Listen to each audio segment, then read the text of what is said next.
What's up, everyone? It's Sugar Bubble 131. As of today, right now, I decided to address myself as my YouTube username. And I feel kind of weird doing this in my car because there are cars passing by. And I'm not really experienced with taking videos in front of people. I'm not even comfortable with taking selfies in front of anyone. So this is kind of weird, but I felt this was really long overdue. I've been having a lot of people ask me about updates on my Kratom withdrawals, so I'm just gonna go and jump right into that right now.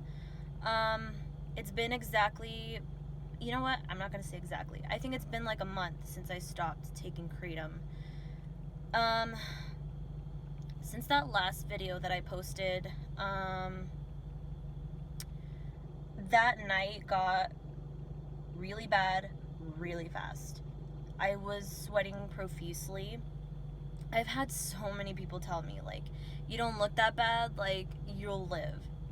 Just because it's not as bad as other addictions, I've heard from a lot of people message me personally and from a lot of testimonials online that it's pretty up there. It's the lesser of two evils, but it's pretty up there. And I'm pretty sure I went through, it was probably as bad as it can get in regards to Kratom withdrawals. That night, my arms were in so much pain and my legs were in so much pain. I had to constantly keep moving. I could not stand still for not even a moment. And it was like that for hours straight, the entire night. It was me constantly having to move my arms and my legs because I could not stay still. No matter how exhausted I was, my arms and legs hurt so bad. And it was like electricity just running through my fucking limbs. It was painful and it sucked the whole night because I needed sleep desperately and I couldn't. And I just couldn't sleep no matter how much I wanted to. And I was sweating so fucking bad. It was unbelievable. I was freezing cold, but at the same time, I was really fucking hot. You guys don't understand, how much that sucks. Not being able to cover up because you're so fucking hot and you're sweaty, but being so cold that you want to go under the covers. But you can't, because if you stay still, then it's torture. And if you cover up, you'll just sweat even more. So yeah, your body temperature is going to be really fucked up for a few days. But that was definitely the worst night. After that night, it was still a little bad, but it was a little more bearable. It was just to the point where I was so exhausted. My body was just so fucking exhausted that I would fall asleep at 7 or 8 in the morning. And even just 2 hours of sleep helps.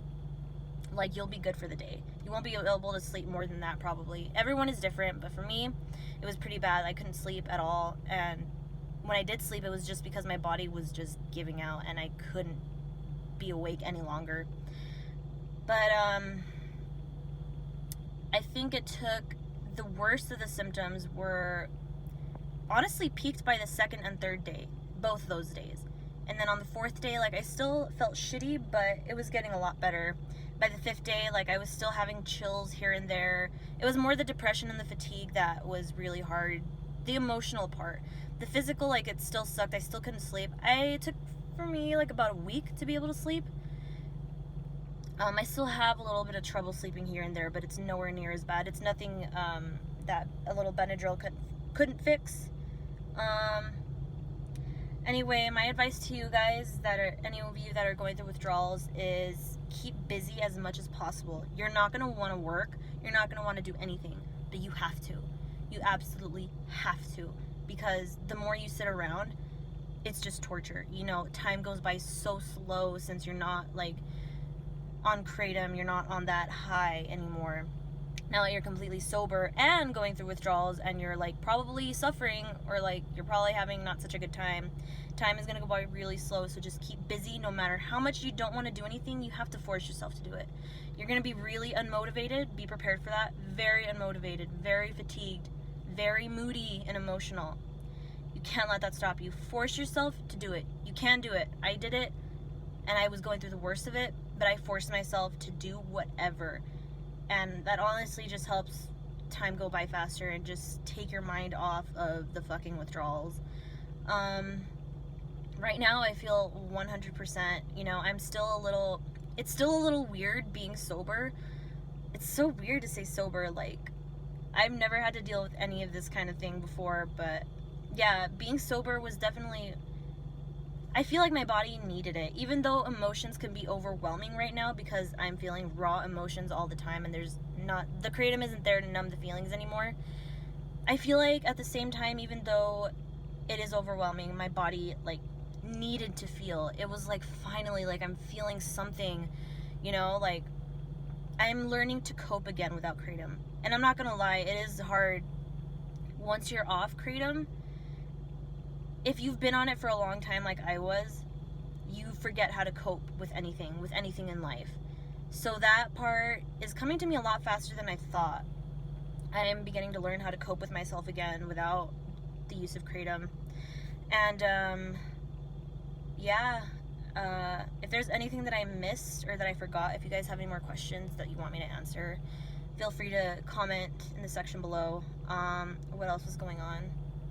Yeah, I'd say it took me about a week for the physical symptoms to completely disappear.